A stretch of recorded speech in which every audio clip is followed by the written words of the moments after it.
اس نے نقلی کعبہ بنایا اور ساتھ میں کہتا ہے کہ عمرہ بھی یہی ہوگا، حج بھی یہی ہوگا۔ اس نے بے معنی قسم کی آوازیں نکال کر کے کہا کہ یہ قرآن ہے جو مجھ پر نازل ہوا ہے۔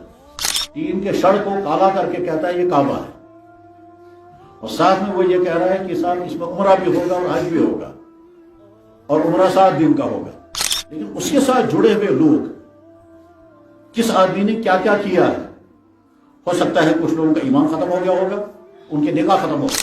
ایک اہم ترین موضوع پر ایک مختصر سی گفتگو کرنی ہے۔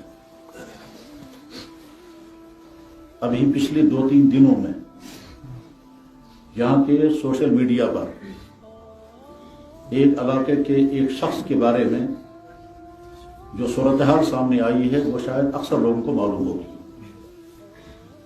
میرے ایک بہت پیارے عزیز نے وہ ویڈیو مجھے بھیجی تاکہ ہم اس کو سنیں اور دیکھیں اور اس کے بارے میں اس سلسلے میں بات کریں۔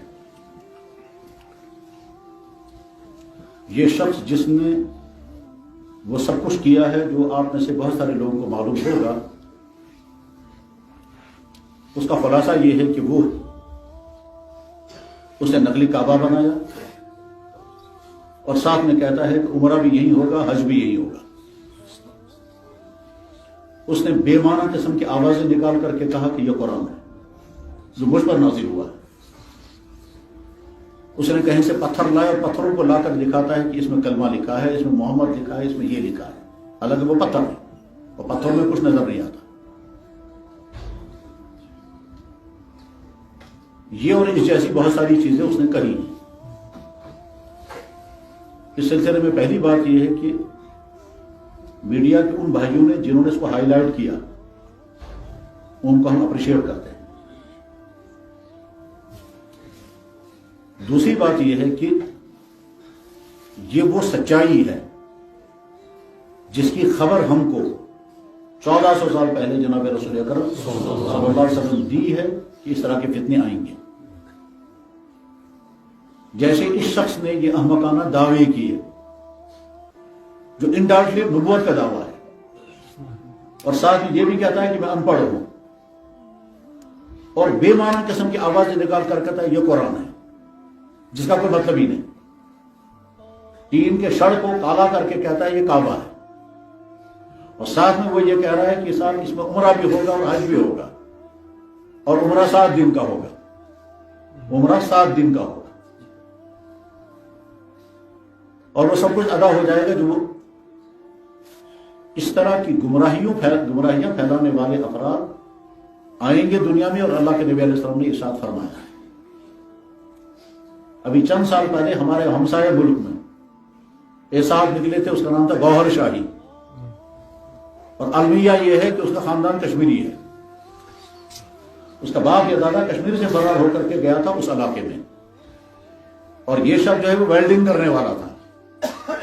آگے چل کر کے اس نے ایسے احمقانہ دعوے کیے کہ میرا نام چاند پر لکھا ہوا ہے، میری تصویر حجر اسود دکھائی گئی، اس کے فالوور جو ہیں اس کے نام کا کلمہ پڑھتے ہیں، وہ مر بھی چکا ہے، لیکن المیہ یہ ہے کہ کشمیر میں آج اس کے فالوور پیدا ہو رہے ہیں، اس کے ماننے والے، اور بڑے فخر کے ساتھ کہتے ہیں ہم گوہر شاہی ہیں۔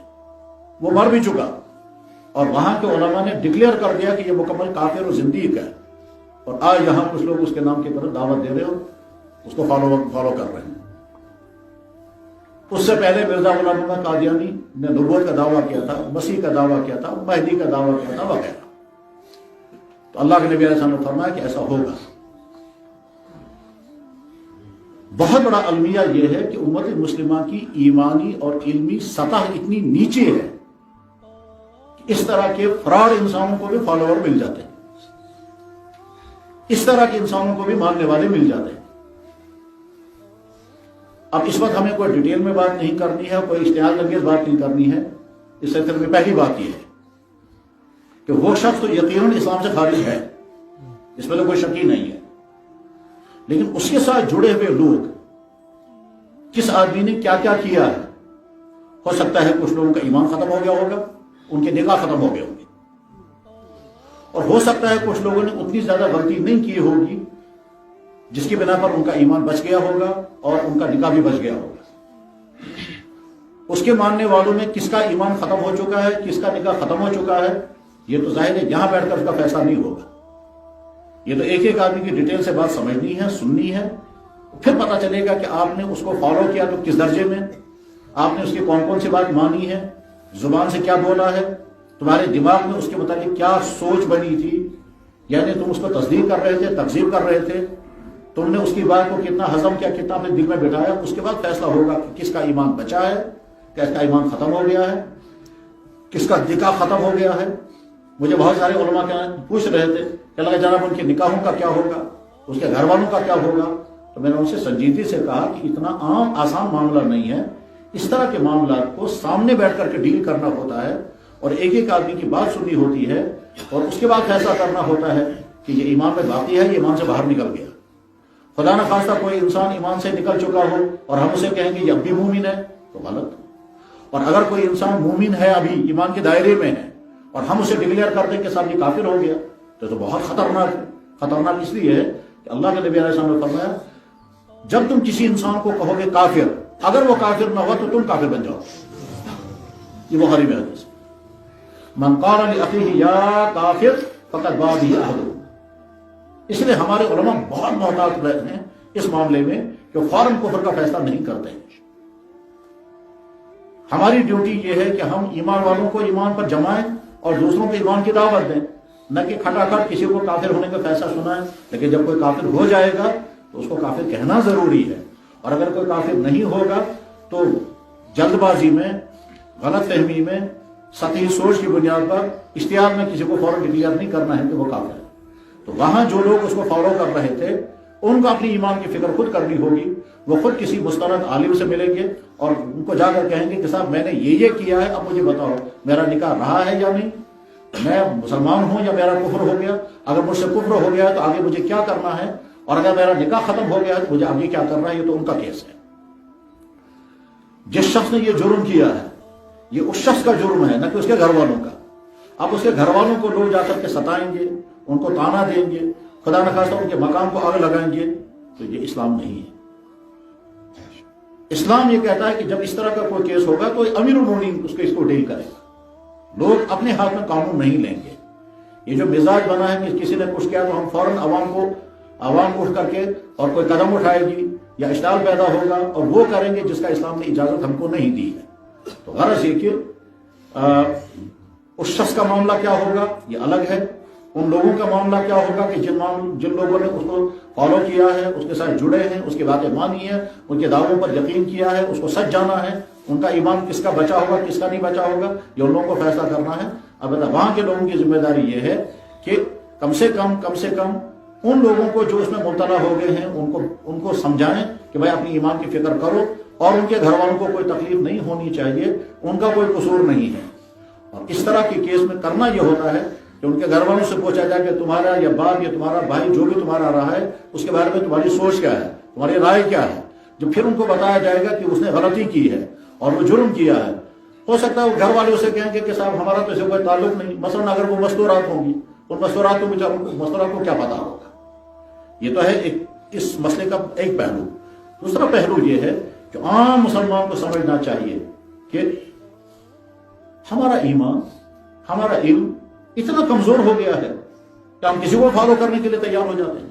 کوئی کچھ بھی دعویٰ لے کر کے کھڑا ہو جائے گا اور ہم اس کے پیچھے چلنے لگیں گے اور اس کو فالو کرنے لگیں گے اور وعدہ کرنے لگیں گے. سب کو یاد ہوگا ابھی پچھلے سال یہیں کشمیر میں ممبر پر بیٹھ کر ایک شخص نے بٹکا بجایا. اس کو فالو کرنے والے بھی تھے. تو کم سے کم ایمان والوں کا ایمان اتنا سالڈ ہونا چاہیے، ان کی سوچ اتنی پختہ ہونی چاہیے کہ وہ کسی دھوکے باز کے دھوکے میں نہ آ جائے. جناب رسول اللہ صلی اللہ علیہ وسلم نے اس کی ساری پیشنگوئیاں فرما دی تھی. اللہ کے نبی کی موجودگی میں کم سے کم 2 آدمیوں نے نبی ہونے کا دعویٰ کیا تھا. ایک کا نام تھا مسیلمہ، ایک کا نام تھا اسود عنسی. مسیلمہ قبیلہ بنو حنیفہ کا قبیلے کا فرد تھا اور یمن کے ایک علاقے کا تھا، اور ہزاروں لوگ اس کے فالوور بن گئے تھے، اور وہ مدینہ آیا بھی ہے اور اللہ کے نبی علیہ السلام سے ملاقات کرنے کی چاہت بھی اس نے کی. آپ نے ملاقات کرنے کے بجائے یہیں سے تشریف لے گئے اور اس کے بعد سن کر کے اس نے کہا، اسے جو باتیں کہی تو آپ کے دست مبارک میں ڈنڈا تھا، فرمایا یہ ڈنڈے کا ایک حصہ میں تمہیں دینے کے لیے تیار نہیں ہوں، اور اللہ تعالیٰ شانہ تم کو یعقرنک، اللہ تعالیٰ شانہ تیرے گھٹے توڑ دے گا۔ اور اس کے بعد پھر صحابی دوسرے تھے، فرمایا جو بات کرنی ان سے بات کرو۔ اور اس کے بعد پھر اللہ کے نبی کے دنیا سے جانے کے بعد مسلمانوں نے جو سب سے پہلا جہاد کیا ہے وہ اسی کے خلاف کیا تھا، اور یہ مسلمہ کذاب اس انسان کے ہاتھ سے مارا گیا تھا جس انسان نے اس سے پہلے ایک بہت بڑا جرم کیا تھا، یعنی حضرت حمزہ رضی اللہ عنہ کو شہید کیا تھا، اس کا نام تو وحشی ہے۔ تو وحشی جس کے ہاتھ سے حضرت حمزہ رضی اللہ عنہ شہید ہوئے تھے، اس کو بہت قلق تھا، بہت افسوس تھا جب وہ مسلمان ہوا تھا۔ اور جب وہ مسلمان ہوا تو اللہ کے نبی علیہ السلام نے فرمایا انت وحشی، تو وحشی ہو، انت قتلت حمزہ، تو نے حمزہ کو شہید کیا تھا، تو نے حمزہ کو شہید کیا تھا۔ اسے سر جھکا کر کہا جی میں نے کیا، لیکن رحمت للعالمین نے کوئی انتقام نہیں کیا، کلمہ پڑھایا، مسلمان ہو گیا، صرف اتنا فرمایا هل تستطيع ان تغير وجهك عني، یہ بخاری شریف کے الفاظ ہے، میرے سامنے بتایا گا کلمہ تو میں نے تمہیں پڑھایا، تمہارے خلاف کوئی سزا نہیں ہوگی، معاف بھی تمہیں کر دیا، پر اتنی مہربانی کرو میرے سامنے بتانا۔ فرمایا کیا تم اتنا کر سکو گے کہ اپنا چہرہ مجھ سے دور رکھو؟ اسے سر جھکایا، پھر وہ حضور کے سامنے نہیں آئے۔ اللہ کے نبی دنیا سے رخصت ہو گئے تو اب اس نے سوچا اب تو میں جا سکتا ہوں، چنانچہ مدینہ آیا، اور مدینے سے فوج روانہ ہو رہی تھی مسلمہ کذاب کے خلاف۔ اس نے کہا اس فوج میں میں ضرور جاؤں گا تاکہ اس جرم کی میں تلافی کر سکوں، چونکہ اس کو اٹیک کرنے کا ایک خاص آرٹ اس کے پاس تھا، جس اٹیک سے اس نے حضرت حمزہ کو شہید کیا تھا، وہ نیزہ مارنے کو اس کا ایسا طریقہ تھا، چونکہ اسے نیزہ جب مارا تھا حضرت حمزہ کو تو وہ یہاں پر لگا تھا اور پیچھے سے نکل گیا، چونکہ نیزہ مارنے کا اس کے بعد آرٹ تھا۔ اس نے سوچا وہی آرٹ میں استعمال کروں گا اس نقلی نبی کے خلاف۔ چاچی جنگی یمامہ میں شریک ہوا اور وہ یہ دیکھ رہا تھا کہ مسلمان کہاں ہیں، بہرحال یہ دیکھتے دیکھتے اسے اندازہ ہو کہ فلاں جگہ پر ہے، اور وہ ایک اونچائی پر تھا، ایک مقام کے اندر تھا، اور مقام کے اندر دیوار تھی، دیوار پھٹی ہوئی تھی، اس دیوار کے اندر سے وہ دیکھ رہا تھا نیچے جنگ ہو رہی تھی، جس نے یہاں سے نیزہ مارا اسے، اور یا تو یہاں پر لگا تھا نیزہ یا یہاں پر لگا تھا، اور وہیں سے گر گیا۔ تو جب اس کے بعد میں صحابہ جاتے تھے اور پوچھتے تھے بتاؤ تم نے حمزہ کو کیسے شہید کیا تھا، تو پہلے کہتا تھا حمزہ میرے ہاتھ سے ضرور شہید ہوئے ہیں، مگر میں نے اس کی تلافی بھی کی ہے کہ میں نے مسلمہ کو بھی مارا۔ تو نقلی نبیوں کا سلسلہ تو جناب رسول اکرم صلی اللہ علیہ وسلم کی موجودگی میں شروع ہوا تھا، اور وہ دوسرا تھا اسود انسی، اس کا بھی ایسا ہی برا حال ہوا تھا، وہ بھی بخاری میں موجود ہے، سیرت کی کتاب میں موجود ہے۔ اس کے بعد دنیا میں بے شمار آتے گئے لوگ، آتے گئے طرح طرح کے دعوے کرتے گئے، کوئی ڈائریکٹلی کچھ انڈائریکٹلی، اور اللہ کے نبی نے اپنی امت کو پہلے متنبہ کیا ہے کہ گمراہوں کے پیچھے مت جانا، کذابوں کے پیچھے مت جانا، دعوے دار جھوٹے دعوے داروں کے پیچھے نہ۔ کوئی دعویٰ کرے گا میں مہدی ہوں، کوئی دعویٰ کرے گا میں عیسیٰ مسیح ہوں، کوئی دعویٰ کرے گا میں نبی ہوں، کوئی انڈائریکٹلی کہے گا مجھ پر وحی آ رہی ہے، کوئی کہے گا مجھ پر قرآن نازل ہو رہا ہے، کوئی کہے گا میں نے یہ کرامت دکھائی ہے۔ ایمان والے کا ایمان اتنا پختہ ہونا چاہیے کہ اس طرح کے شعبدے بازوں کے چکر میں نہ پڑے، اور یہی بات سمجھانے کے لیے اللہ کے نبی علیہ السلام فرمایا کرتے تھے کہ میں نے دجال کے متعلق جتنی تفصیل بتائی اور کسی نبی نے بتائی، دجال یہی تو کرے گا۔ دجال کیا کہے گا؟ جناب میں خدا ہوں۔ لوگ کہتے ہیں کیسے آپ خدا ہیں؟ آپ کہیں گے بتاؤ مجھے کیا کرنا ہے۔ ایک آدمی کہے گا میرے باپ کو زندہ کر دیجیے، وہ اس باپ کو زندہ کر دے گا۔ وہ آدمی حیران ہو گیا، اس نے تو میرے باپ کو زندہ کر دیا، کہے گا اب مانو مجھے خدا۔ کوئی کہے گا جناب بارش برسائیے، اسی وقت بارش برسا دے گا، کہے گا اب میں خدا ہوں یا نہیں۔ یعنی جو اس سے ڈیمانڈ کریں گے وہ کر دے گا۔